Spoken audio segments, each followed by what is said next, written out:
Apple Knocker Radio. All right, KristaLyn, I've been looking forward to this conversation. Me too. I've been preparing for it.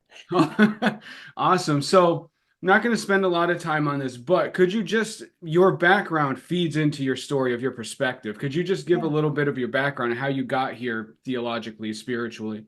Yeah, this is a story I get to tell a lot because it is my biggest, this is why I believe in God story.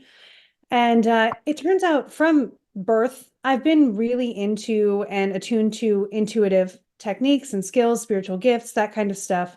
But around the time that I turned 10, I was diagnosed with a very bad illness that required brain surgery. So I had to go all the way up to Boston for this 10-hour long brain surgery. It was a big deal. And of course, the first thing my family did was ask our church to add me to the prayer list. And that day, someone came out of the congregation and said, "Hey, I do a little bit of faith healing. It can't Hmm. hurt, it can only help. Do you want me to teach you to do some of this so that it'll help you through this whole process?" I was 10, I was terrified, I was in. Were So your I was parents just, receptive to it? Or yeah, were they, yeah? Okay, sorry, yeah, go ahead. it was their choice, to be honest. They were like, "We're going to take Okay. you here. You're going to be able to, have this supplemental healing essentially." And the woman's name was Betty. And I went to her house every week and she taught me how to meditate and find my center. And she taught me how to feel energy and send love to people and a little bit about how to move hands and move energy over someone in a way that would help their energy rebalance. And so I did this and I'm starting to like, I can feel energy. I can see energy. That's what this has always been. Cool. And then I get to the surgery and of course I'm knocked out. So in the middle of the surgery, at the very same time that the anesthesiologist had to alert my parents that I had my EEG had dropped, everything was not working, I had died. And I came back unassisted was the same time that Betty was on a plane reading a book and felt that God spoke to her and said that KristaLyn needed energy. So she prayed for me Hmm. and she wrote down the time in her book for a reason that we did not know at the time. And it turns out it was that same moment that the doctors just put their hands up because I was having too many little strokes with capillaries bursting. And so there was nothing they could do. And I coded or whatever you want to call it. And then I came back without them having to do anything, which was pretty cool. Yeah. So when I understood that story, I decided I need to understand this. I'm here. This is obviously something that God's pushing me towards. I need to work with healing people. So I got certified in Reiki, master teacher. I got certified in theta healing, advanced. I got, every mode of working with healing that I could think of. I got certified in it, even if I didn't agree with it, because at least then I would understand it. Hmm. And somewhere along the way, it also started moving where astrology kept popping up everywhere around me. And I was like, nope, that's not in the Bible. That's bad. I know that's bad. I'm not doing it. And then it kept popping up. And I said, okay, God, if you want me to do this, you need to make it obvious, which is my favorite tool. And next thing I know, my dad brings home this documentary from our church library about the Star of Bethlehem, where this lawyer goes through his whole journey of understanding how certain Bible verses were actually using astrology to predict Jesus's birth, how, the darkened sky at the crucifixion was a solar eclipse. And so all these things are making sense. And I thought, okay, well, if astrology is okay, what were the Magi practicing? How do I get as close to what God clearly has approved of as possible? And so then I started learning Hellenistic astrology for the era that they would have pulled from. They were from Persia. It was a slightly different technique. I know that now. But it's been the most beautiful thing in affirming my faith, in helping people feel seen, feel intended, feel loved. And I just really love pulling those things together with roots in traditional sources so that I'm not telling you what to believe. I'm giving you resources to ask and answer your own questions. Hmm. And so you have this kind of different belief system than what could generically be called mainstream Christianity. Mhm. And I wanted to quickly define, because I don't know everybody who comes in for this conversation, what their familiarity with terms will be. These Mhm. terms they're loosey-goosey, sometimes kind of ambiguous, but mainstream Christianity is a very broad term, and I'm absolutely not trying to be dismissive at all. But then we have also what could be called esoteric Christianity, which Mhm. would be like, I don't know, Inner Christianity Yeah. by Richard Smalley, We've got even Vladimir Lavsky and the Mystical Theology of the Eastern Church, which I think the light's blocking these books so you can't see them. But and then a mutual interest of ours is Braucher, which is here at the Red Church by our Oh yeah. acquaintance Chris Bilardi. Yep, right over there. And so I just want to say that for the audience's benefit. Like, so mainstream Christianity will generically categorize for this conversation as your normal church-going Catholic Protestant. I know there's divisions within those, but they're generally mainstream in their overall paradigm of reality. I am more interested in esoteric Christianity, what could be called esoteric Christianity. So those are the two terms that we'll use. Mhm. And if we're in honesty, some people will call it occult Christianity, which is a term that I think is usually best avoided because a cult has this, it triggers a lot of people. Yeah. But if we're being honest, esoteric Christianity could be called occult Christianity in the sense that occult just means hidden. Exactly. So I was going to make the yes. same point. Yeah. So now that we've established that and have this polite conversation, could you now explain how you reconciled, like that was your personal path, you got here. How do you reconcile the biblical paradigm with what could generically be called a magical paradigm? Mhm.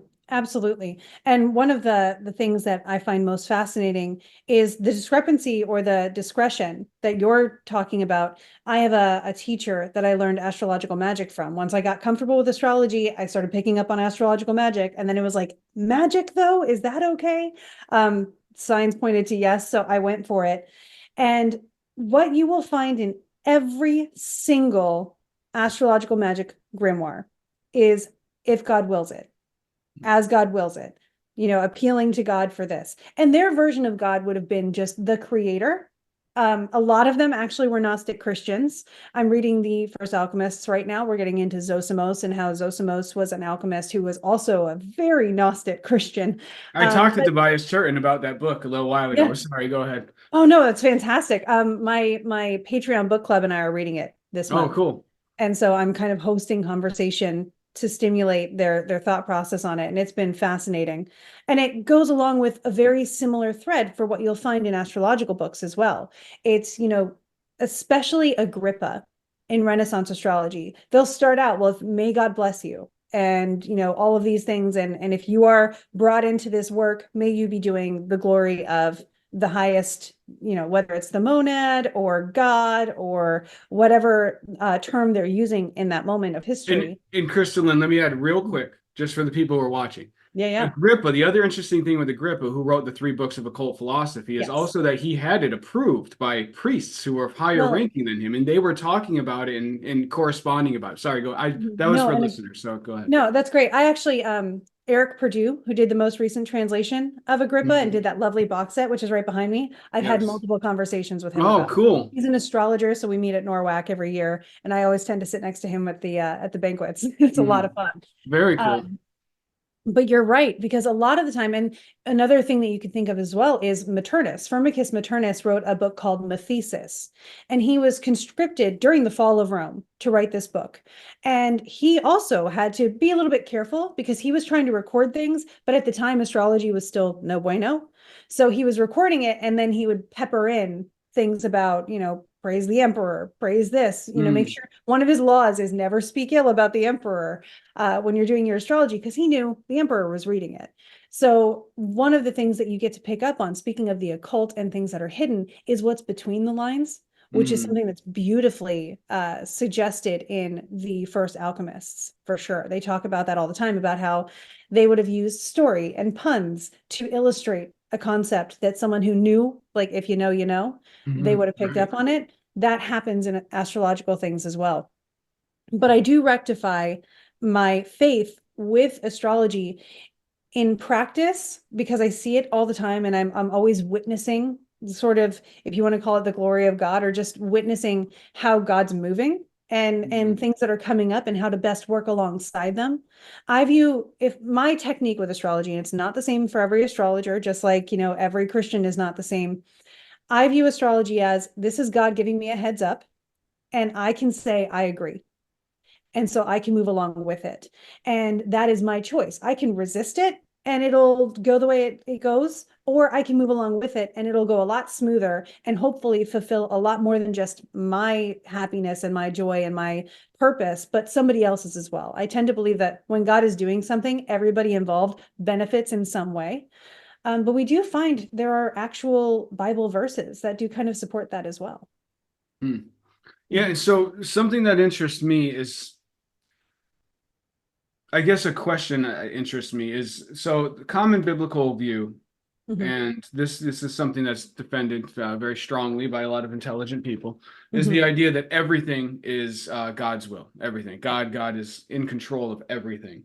But the very philosophy of like Braucherei or any kind of I guess what could generically be called magical practice is that you are personally willing something to happen. Now, Braucherei is interesting because Braucherei, though, or Braucherei, that raises questions in my head too, because the Braucherei, which for listeners is the Germanic folk magic tradition, which is very Christian. It's very Christian centered. There's no doubt about it. It's the Pennsylvania Dutch brought it over here, which is why KristaLyn and I discovered it and we're it's in my family.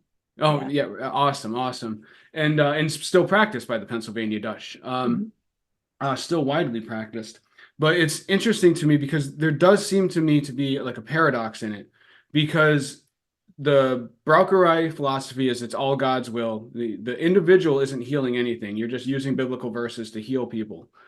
But if God's will is already God's will, why would even the decision to read out of the Bible, even the decision to use the psalm in a healing sense, why wouldn't God have willed that already? So I think there's like, it seems to me a paradox between the two worldviews, and I'm wondering how you reconcile that. Yeah. So one of the biggest things that anybody will struggle with, whether you're in esoterics or not, is the struggle between fate and free will, especially in astrology, right? Because if we are believing that the movement of the planets tells you what's going on in the world, what do you do with that? And do you feel like my mom used to put it, I feel like a puppet on the string.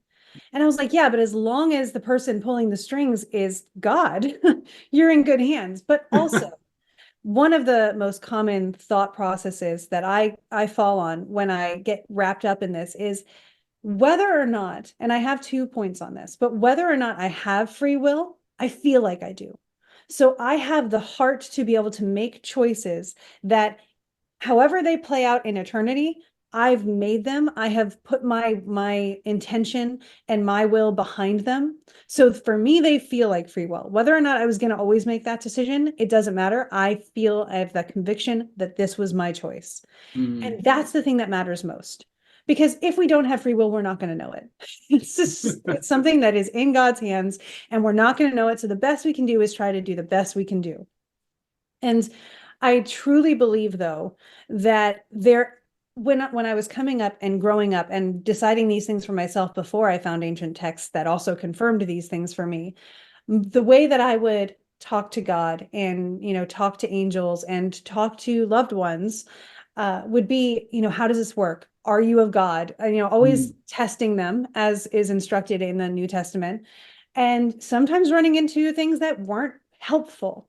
And what we see in astrology, and I think is reflected really well in this whole fate versus free will thing, it's the same as like, why does God allow bad things to happen? Why are there demons if God made everything?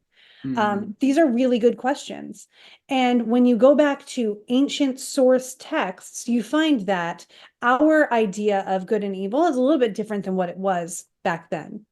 And I find it really helpful to go back and say, well, how did they think about it? And how might that inform, maybe not change, but inform what I'm looking at today?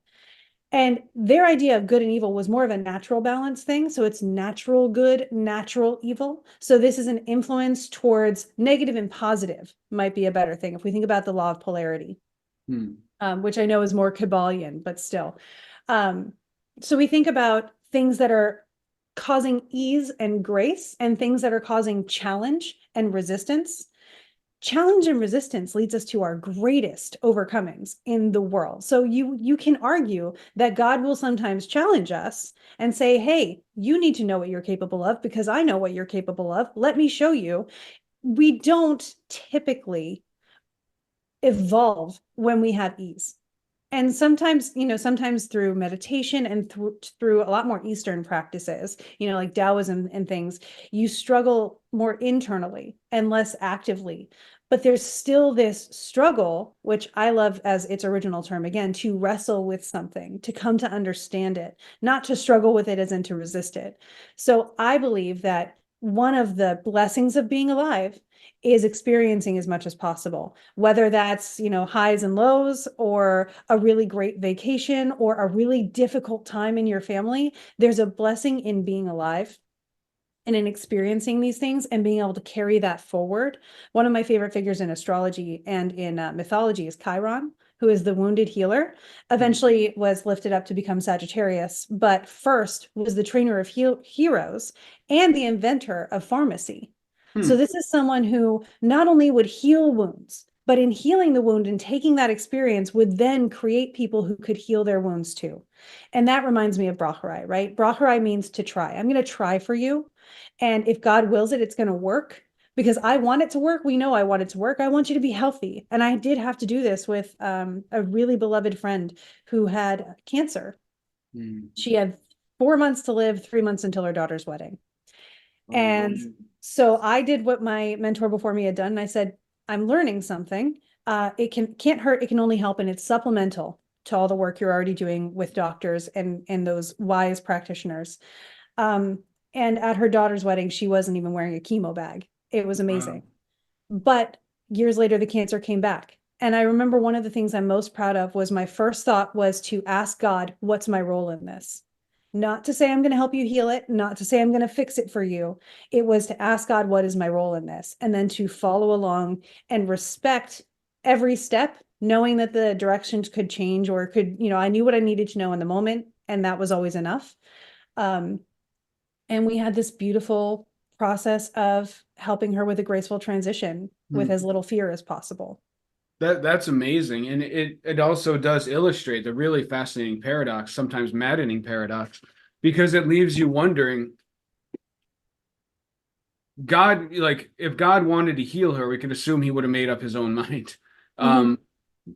But is God's design to use you in that situation or to use somebody else, which is really interesting, because then it's like it's God's design having us do something of free will that then comes back and informs the design again. It seems like a really odd concept to me, and I don't say that in a negative sense. Like I wrestle with this a lot, this free will, and it's like trying to picture the edge of the universe when we know that the universe is always expanding. Have you ever tried that? We're like, there has to be an edge though, and science and philosophy and things tell us there isn't, and we have to somehow grasp that too. Right. It's a very similar feeling. Right. No, I agree. And I usually end up thinking like whatever this design is so intricate and so detailed that we'll probably never understand it. Maybe when we pass away, we will have a better grasp of it. But I think the full scope of this thing is probably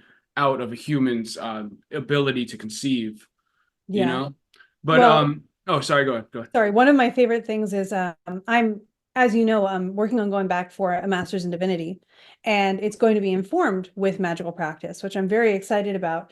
But I participated in this theology for normal people to try to give myself a good foundation before I jump into the big scholarly view of it.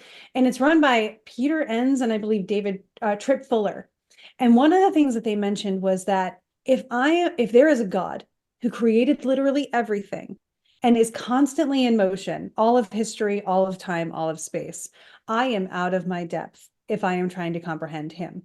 So the best I can do is live my role in this big tapestry to the best of my ability. And that honestly gave me so much permission to stop trying to figure God out, to stop trying to make God in my image, and to start living as the image of love and of God that I could be. Yeah, I love that. And there's actually two of the areas that I wanted to get into was the one that we are made in the image of God, because I think one of the defining characteristics of the difference between a mainstream perspective and maybe a more esoteric perspective, or a mystical, we'll call it mystical, a more mystical perspective, is it kind of takes the we are made in God's image to another level. Like we are actually like a fractal of God. Whereas I think like mainstream Christians don't think about the actual implications of that statement. But then and you just touched upon that yourself. But then there's also the as above, so below, which I had always associated with like before I came into the Bible much later in life. I did read it when I was a kid, but I was just randomly flipping through it, just interested in it. I didn't really get into it until like my 20s. But you find out it's in the Bible too. Like Jesus, does he actually say as above, so below? But it's something very similar. It's very similar. I don't think it's as above, so below. And I think it does Right. extend to the as within, so without concept. Exactly. It's the same concept, though. It's the same you could say it's the same concept. Yeah. And I believe that's what he's getting at, that we are like a microcosmic representation of the macrocosm, with the macrocosm being God itself. And so I guess I was curious your thoughts about that. I agree with that. In fact, the title of my weekly newsletter is As Above, So Below, where I go through the as above of astrology and what's going on, and then the so below of what are you going to do about it? But also the as within, so without of we are living in the world that we design. In your point of us being fractals of God, we are little creators. And you can get that get your head wrapped around that so easily by just reminding yourself of psychology. You know, we live in the world that we create in our mind because we've decided something about it. So we're going to react to it in that way. Someone else is going to see it entirely different because beauty is in the eye of the beholder. So they're going to see something totally different and experience it in a totally different way. And in that way, we are all living in our own little individual worlds, which is really cool. And when you take responsibility for that and honor that amazing gift, you can create your world one perception and one belief system at a time. And that's why I think it's very important for people to take responsibility for their beliefs, because the beliefs inform their thoughts, which inform their feelings and their actions. And so I think, again, what you believe creates your whole entire world. Yeah, beautifully stated. And so I have this book, The Mystical Theology of the Eastern Church, and I am saying this so people can maybe read it, by Vladimir Lossky. It's really interesting, but he basically makes the case that mysticism and what could be like the church, again, mainstream Christianity, I'm using generic terms, that they're meant to, or I'm using broad terms, that they're meant to inform each other and work together. At some point, though, at least in American history, I only say that because I can't speak for other countries. I don't live in any other country. But here in the United States, I make that distinction because I love the United States. And I just, whenever people say, well, at least in the United States, I feel like it's this criticism. I'm not saying that as a criticism. I'm just saying it's my only experience. Yeah. So here, there is a very sharp line in most people's minds. Like if you are a mystically oriented person, you're going to be an outsider. You're not going to be able to go to church and talk about it. And so where do you think that came from? Or do you historically know where that came from, or just where do you think it comes from? So I have, based on my knowledge of history and some courses that I was able to take back in college, I have an idea. And I think a big part of that was levels of education that were accessible, particularly in the medieval period. One of the things that we know is that in the medieval period, hymns were so important because people couldn't read, and because the biblical texts were all written in Arabic or Latin or Greek. Right. And so, especially if you were an English speaking person, you were not able to access that information. And in some cases, they didn't want you to, because then you would be asking questions and then you wouldn't listen to authority and all of these other things. That's a whole other political theory to get into, but they were reliant on hymns to tell the story. You know, we see that repeat throughout history, where oral tradition and oral stories and songs become something that people really rely heavily on when they don't have access to the material as it was written. And honestly, sometimes the material as it was written is not very reliable either. Most of our I guess in alchemy as well, and in astrology, are just correspondences between students and teachers that happen to survive. They aren't manuals. We didn't get manuals until in medieval period. William Lilly sat down and wrote Christian astrology, and he did that mostly so it wouldn't get burned. But it's still something that he believed in, and it does play into it. So I think it's really important to remember that that distinction happened because they couldn't understand it, because someone said it's beyond you, don't try. And so they had to just sit with that, and culture developed from there. And so because it was sort of kept away from them for whatever reason, then culture develops around that being a truth because they didn't have anything else to work with. So that's, I'm sure there are people smarter than me and more educated than me that could give you a more detailed answer. But from what I understand, that to me would be where that point was of we didn't have access to the material because we couldn't read it or because whatever. And so we created our culture based on what we did have access to. Right. Yeah, that's interesting. And it's, have you read Richard Rohr, Thomas Merton? I'm sure you've at least come across them. Probably if I heard the titles, I might. They were both Catholic, what could be called Catholic mystics. Richard Rohr I think would be much more clearly identified as a mystic than Merton. Merton was very philosophical. I think he was a Trappist monk. His story is really interesting. I don't want to get off on it, but because I'm interested in them, I'm not Catholic myself, but because I'm interested in them, you come across Catholic thought and Catholic thinking. And it's fascinating because some Catholics are very open to the mystical idea. And Catholicism itself strikes me as a rather mystical religion. And yet you have other Catholics who still have this hard line drawn, and they would consider like astrology evil or even just mysticism, even just meditative prayer to, saying the Jesus prayer to actually feel God's presence. Even that seems like too individuated, too kind of weird. And so I'm wondering, as you're moving forward, and this is going to be your career, as you're studying theology, you're combining these things. How do you plan on dealing with this? And what are your plans, I guess, is what I want to ask. Yeah. So, I mean, I think that discrepancy we see come from, well, only the people who know what they're doing should be doing it. And in a sense, I agree. There's this concept, especially now that astrology has blown up on social media.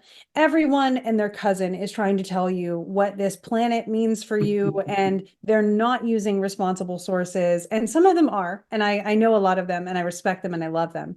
But some of them aren't. They're just trying to get viral, and they're using astrology for that. And how many people do the same with Christianity to rile people up and get viral and just say like, be aggressively enthusiastic on my side, which is how you get things to go viral.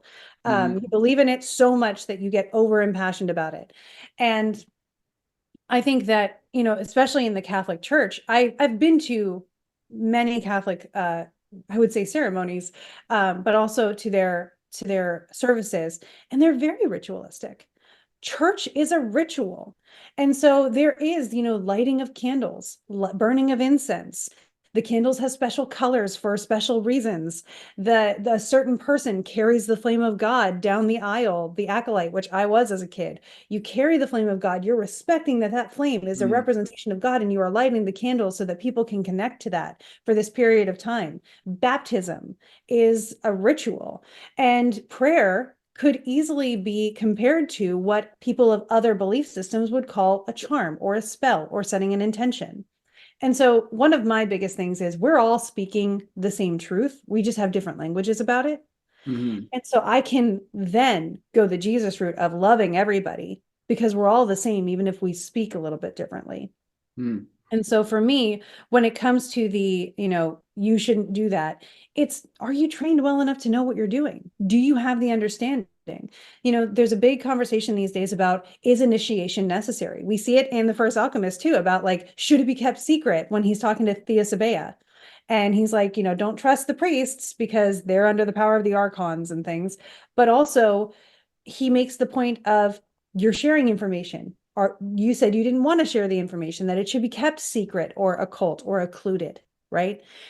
And I stand on a fence with that one to this day, because I think there are some things that if you are seeking, I want to give you as much information as I can so that you know where you're going from here and you can make your decisions. That's my responsibility. My responsibility isn't to gatekeep. It isn't to tell you what to believe. My responsibility is to help inform you on your journey so that you find your next step to the answers that you are going to find between you and God, or between you and however you relate to divinity.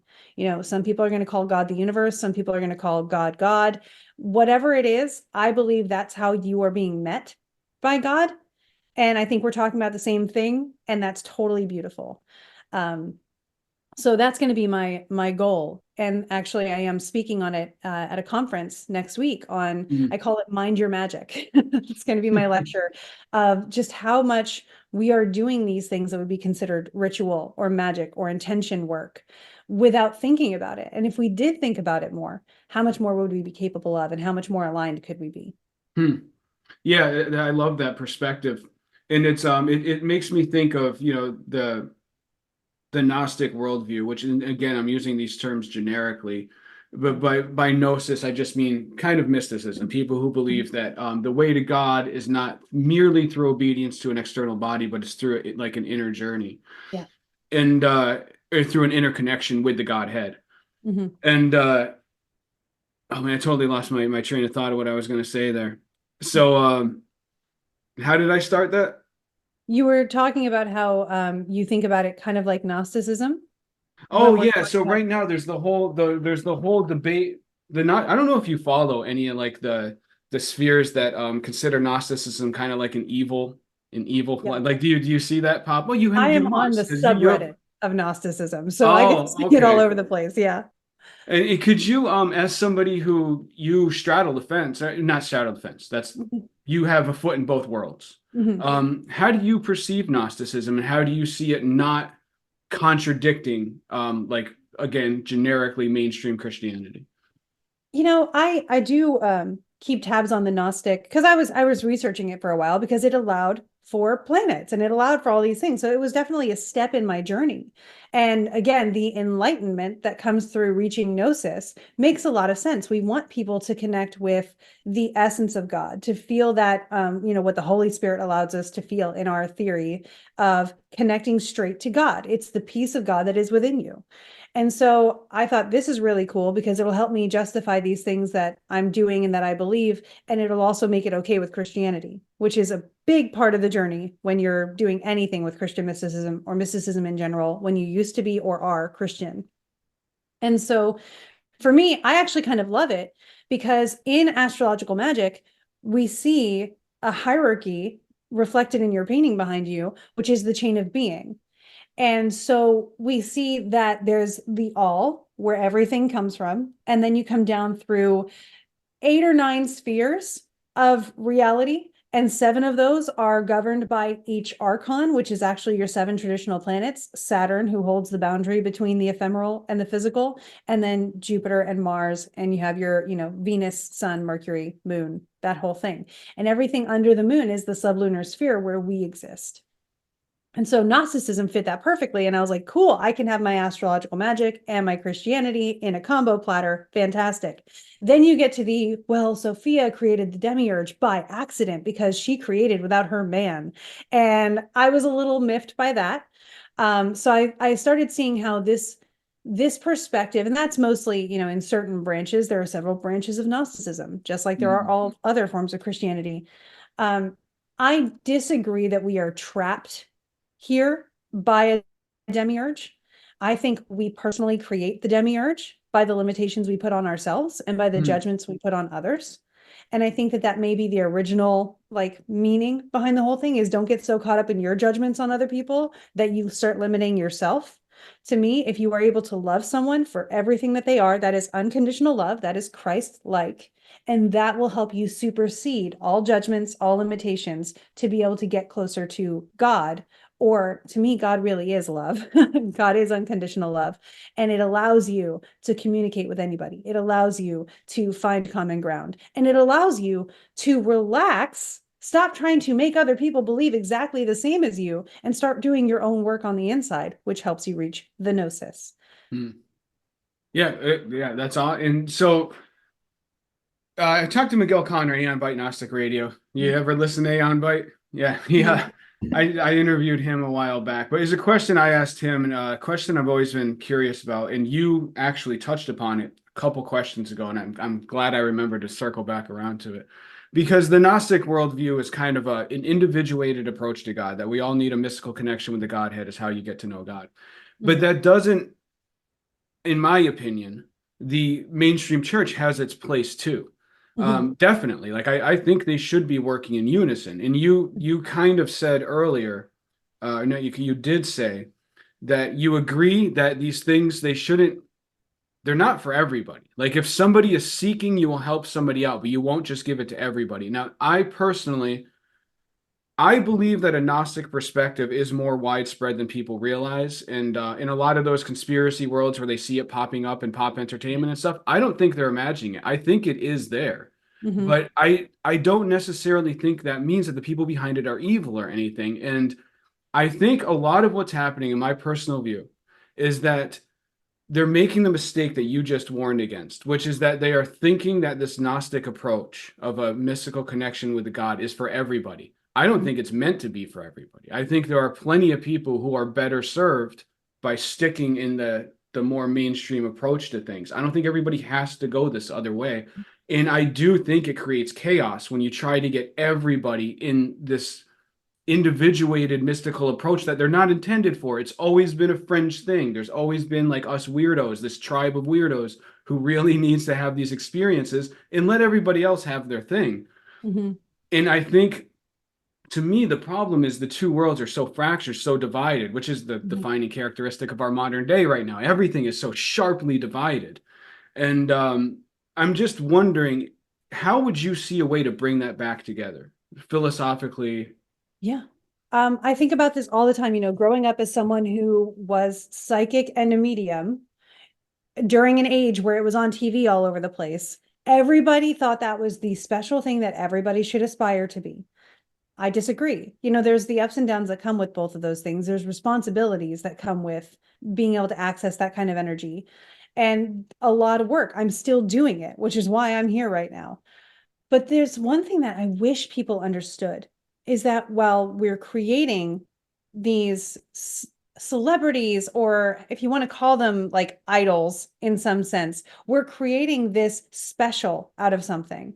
We're forgetting that everything needs to be in place for a full picture to happen. We need every piece of the puzzle for the picture to be complete. Every cog has to be functioning for the machine to work or for the mechanism to work.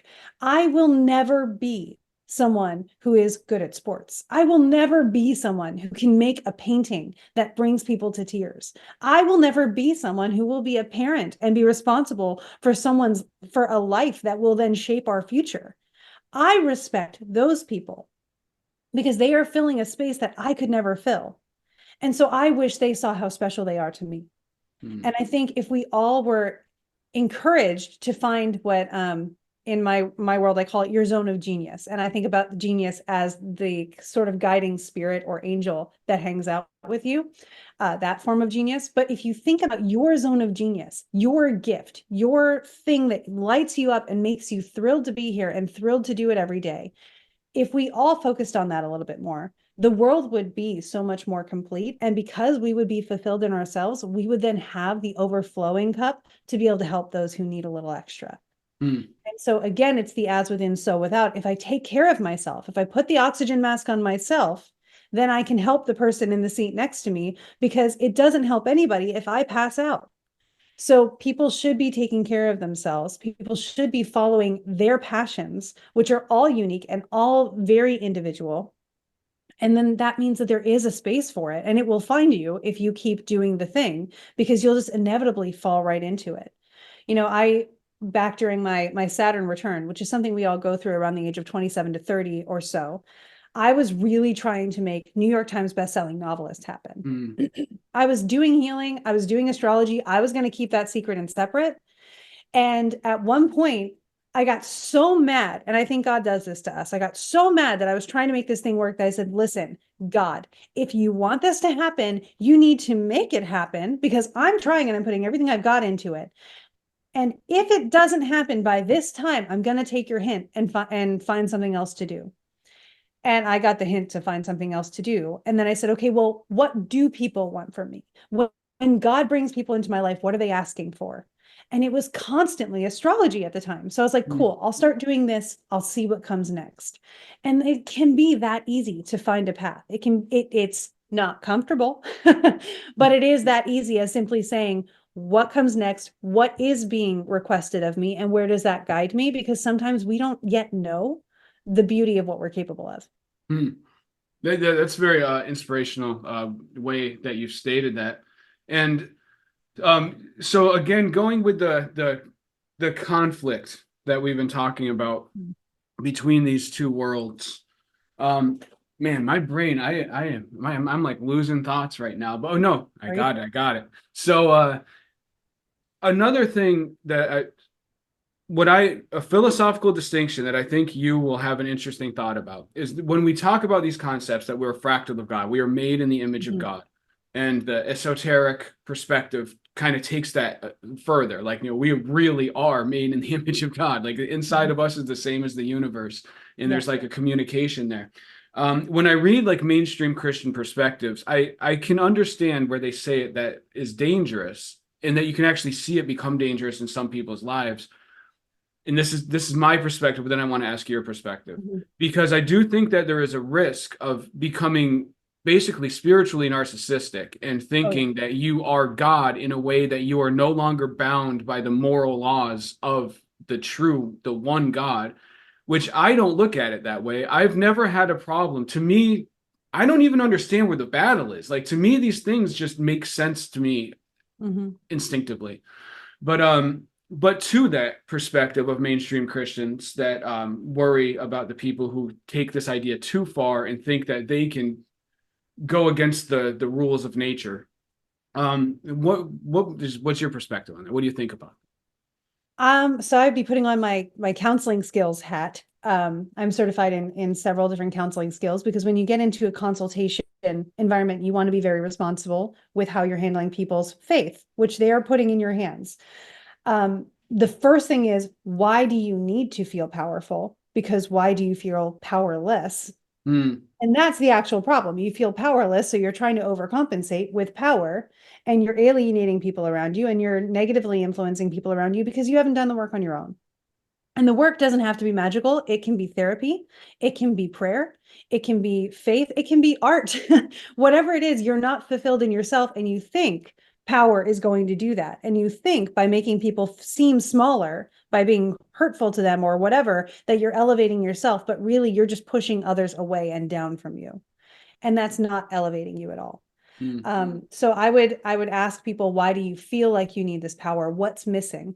And I would then walk them to this source issue that they probably developed as a kid because someone didn't know how to love them the right way, and they didn't receive it the way that they needed to.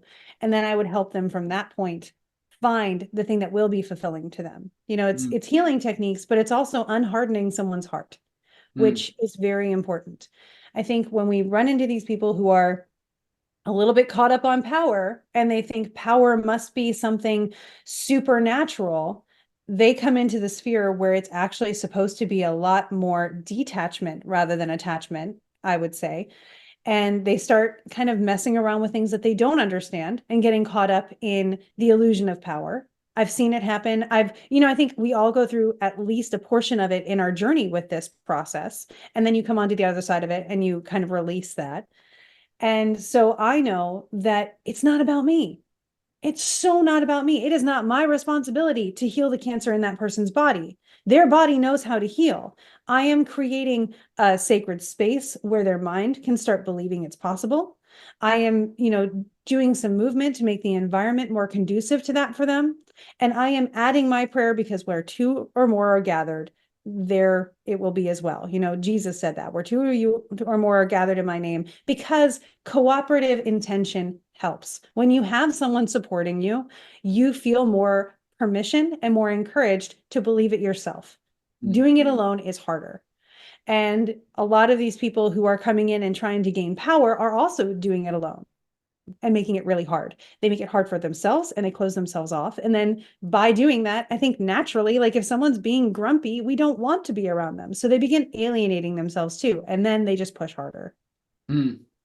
Yeah, very interesting. So I meant to take these notes and I forgot, but in I think it's 3 of the 4 gospel accounts, there is that statement. I forget how it's worded, but where Jesus basically says that there's like 2 sets of teachings, and he has the like, I don't know if he calls it secret. Do you know the passages that I'm talking about? I don't know the passage specifically. Okay. Then do you know the conceptually though?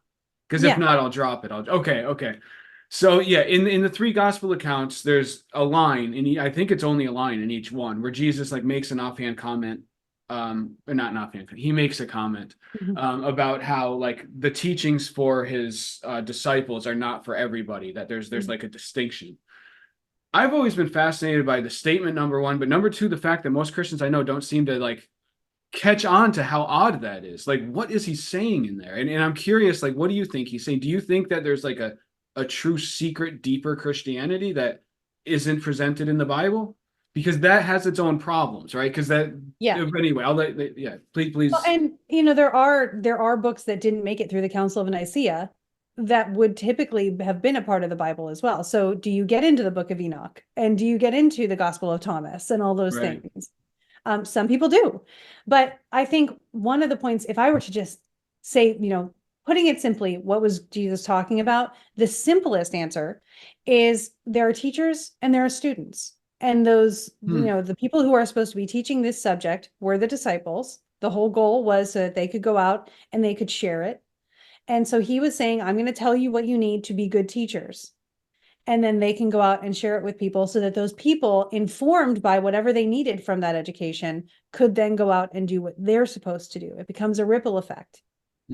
So, I do think that there are certain things that, we'll do because you don't need to do it. Like I will tell people when I'm consulting with them in astrology, they're like, well, I don't understand anything about astrology. I'm like, cool, you don't have to. I'm here.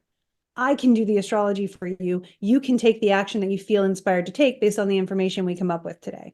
So I don't have to be a meteorologist to know what to do with what the meteorologist tells me about the weather. Meteorologist does all the science, says it's going to be cold. I'm going to put a coat on. That's all I'm responsible for. But thank goodness that meteorologist knows what he's talking about. So in a similar way, Jesus might have taught them certain things to make them prepared to be a good teacher. They may not have had to share literally everything with every individual they taught. They probably taught enough for that individual to be empowered to do what they needed to do. Yeah, that makes total sense. And have you ever read Cloud Upon the Sanctuary?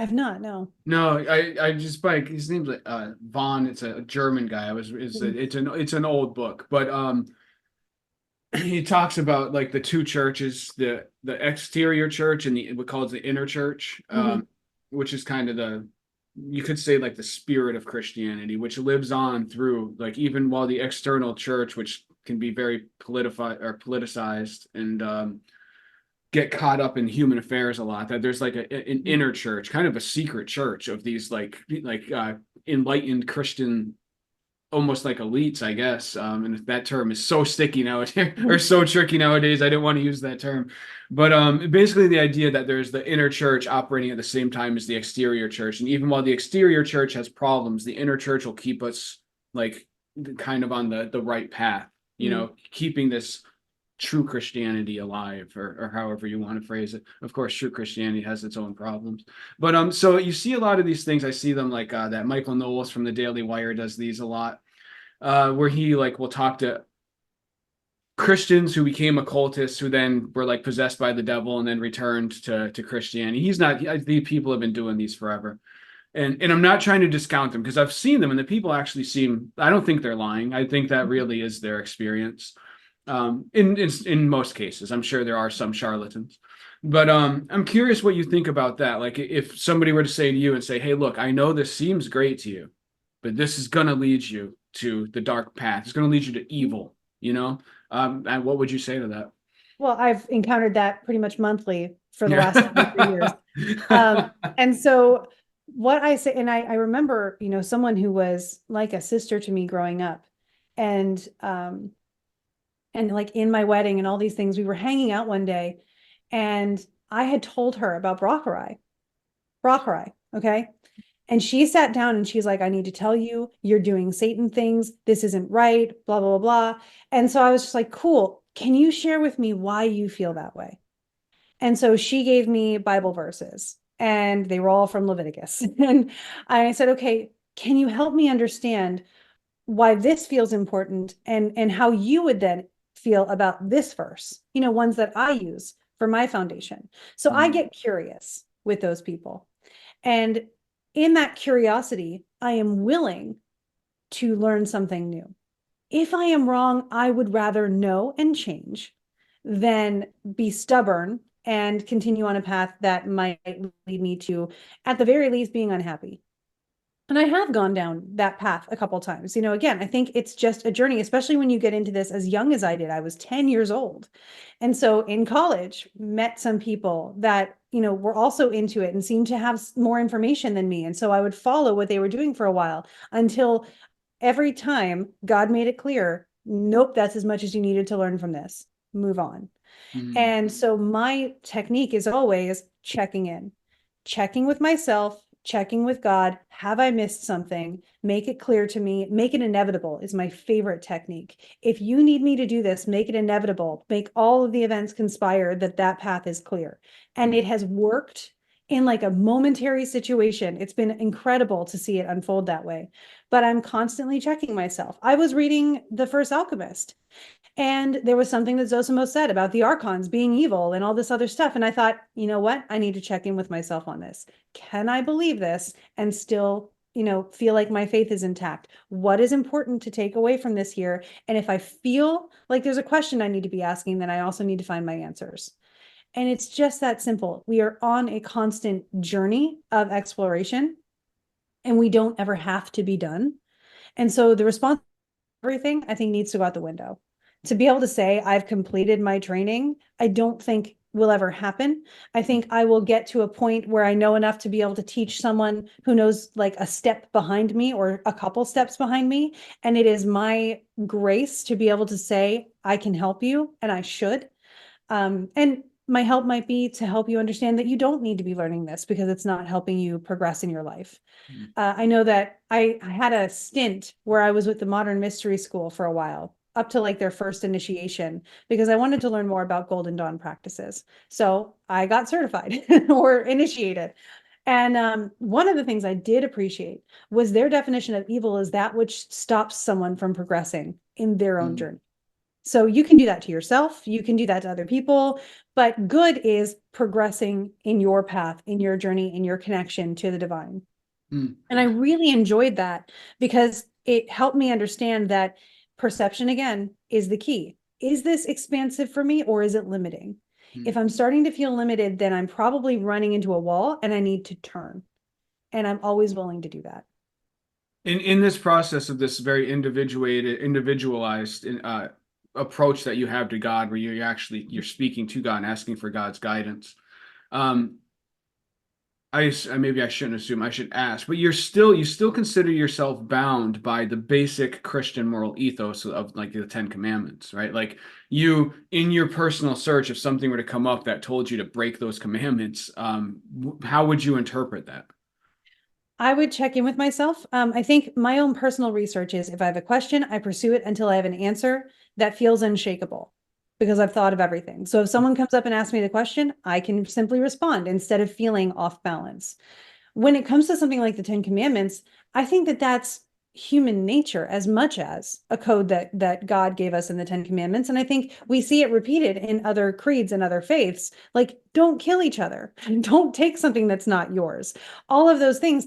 I've had conversations and read articles where even atheists, a Christian will say, hey, atheist, if you don't believe in God, why do you care about murder and whatever? And they're like, because I don't need to murder people to be happy. And I think that that's very important for us to remember, that these concepts and these ethical codes that we work with are a bit universal. It's the understanding that is innate in us of being a good person means doing no harm, as the Hippocratic Oath would say, right? A doctor will take that oath every time. And I think that's really important to remember, is that this is not just a Christian limitation or a Christian box that we've put ourselves in. It's a universal kind of truth that everybody is working with.